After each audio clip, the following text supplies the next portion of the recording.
સરકારની સામે એ માંગણી છે કે આ ડુંગળીની જેમ બને બધા નિકાસ કરો.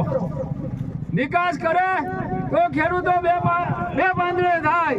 આ તો અમારે ખેડૂતોનું એવું કહેવાનું છું કે અમને 4 મહિના 2,000 રૂપિયા આપે, 12 મહિના આપણને 100,000 આપે.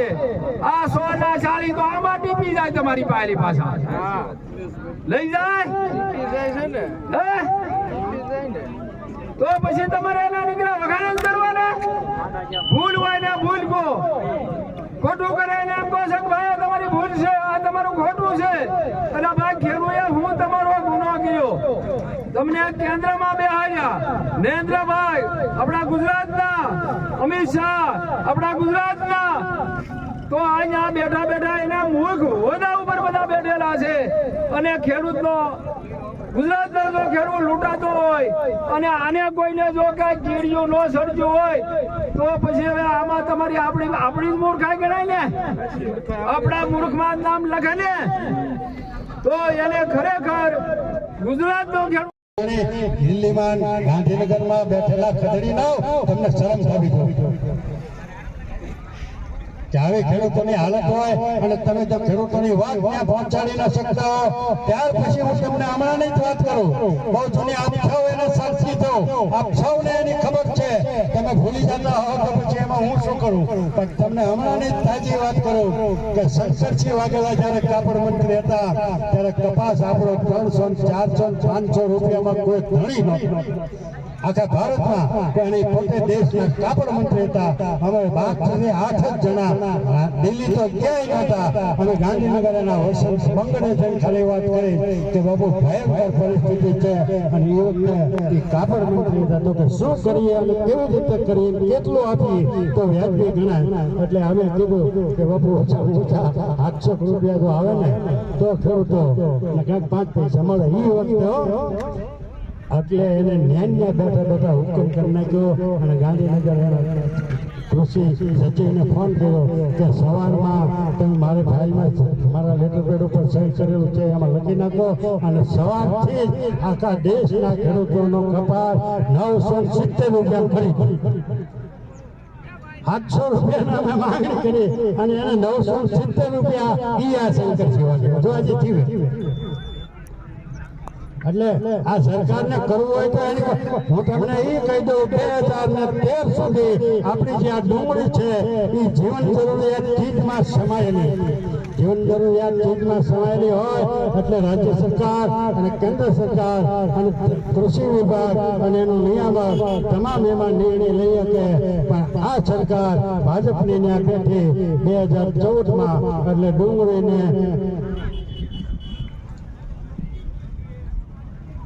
આમાલી એને કાઢી નાખી અને ડુંગળીને પોતાના હસ્તક લઈ લીધી. 2014 થી લઈ આજ સુધી ડુંગળીમાં ખેડૂતોની કાળી કઠણે તમારે પકવવાની. અને જાન્યુઆરી મહિનો અને ડિસેમ્બર મહિનો આવે એટલે ડુંગળીમાં ગધેડો મોકલી દર વર્ષે ભરે આમ થયું નહીં ઓલે વર્ષે આમ થયું. હું તમને આધાર પુરાવા સાથે કહું, હું તમને લેખિત મારા બધા રજૂઆતો સાથે કહું. સરકારને આ 2014માં નરેન્દ્રભાઈ મુખ્યમંત્રી બન્યા પ્રધાનમંત્રી ત્યારથી લઈને આજ સુધી આ જે ફાઇલ છે ને એ ખાલી ડુંગળીની છે. ખાલી ડુંગળીના જ આમાં કાગળ છે. સરકારને જ મોકલેલા કાગળ છે, સરકારને જ કરેલા સૂચન છે. આની આખી વિગત કરી હોય ને તો હવે 2 ટેમ્પા ભરી મારે લાવવા પડે. પણ મુખ્ય 2014 થી અત્યાર સુધીમાં કેન્દ્ર અને રાજ્ય સરકારને ડુંગળી માટે ભલામણ કરેલી છે. એની તમને ખબર ન હોય તો એ કહી દઉં, ફૂલની પાંખની તરીકે જો અસર પડતી હોય ને તો એ આપણા ખેડૂતોના મવાના ખેડૂતોના આંદોલનની પડે. આ ગોડા ગાંધીનગર બેઠા ને એની એકેય નથી.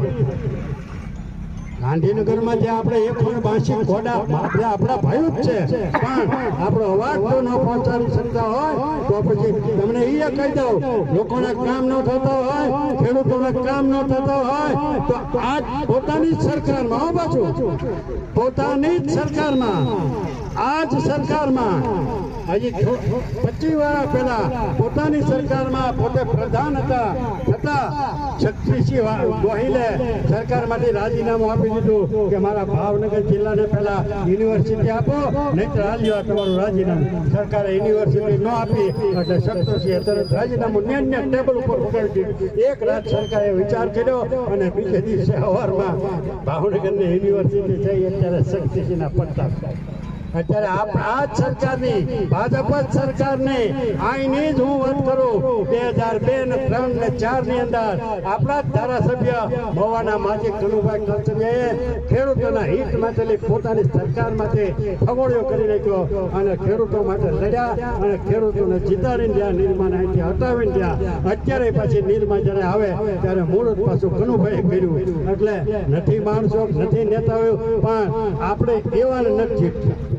બે પેંડા આપે, મારી નાચલો છે, બે પૂરીઓ ખવડાવે, એક દારૂની કોથળી ઠોકી દે અને બે હાડીઓ આપી દે એટલે ત્યાં મત દેવી એટલે આપણે આપીએ. ઠીક છે, પણ વિગતે તમને વાત ડુંગળીમાં એ કરવાની છે કે ડુંગળી અત્યારે જો સરકાર ધારે ને આ બધા નેતાઓની જે મેં વાત એટલે કરી સરકાર સુધી આપણો અવાજ પહોંચાડજો. તમારા પીડિયા છે ને એ આ તો ભરતજી બોલે, ગમે ત્યાં બોલતો હું રાતના હું તો સપનામાં બોલું ને તોય સરકાર સુધી પૂગી જાય. તો આ તો હવે કેમેરા પર એટલે સરકાર સુધી આપણો અવાજ પહોંચે અને ખદડાઓ સાંભળે એવું કરો કે આપણે હવે કરવું પડશે.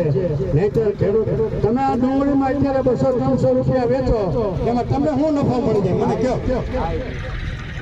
તમે કઈ આમાં પૈસા કામી લ્યો છો?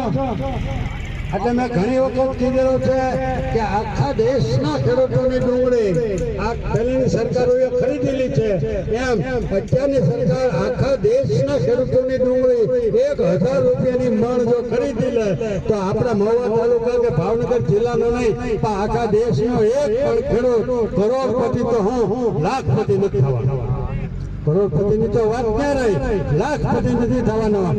અને એને એટલી મજા આવે કે અમને 5 પૈસા મળ્યા, અમારે કાંઈક દીકરા દીકરીના લગ્ન થાય, અમારે કોઈ ટ્રેક્ટરનો હપ્તો હોય તો ભરાય, અમારે કોઈનું બચુભાઈ જવાનું કે કનુભાઈ જવાનું કે જીવનભાઈ જવાના 5-50 હજાર લેણું હોય તો દેવાય જાય અને અમને આનંદથી જીવવાની મજા આવે.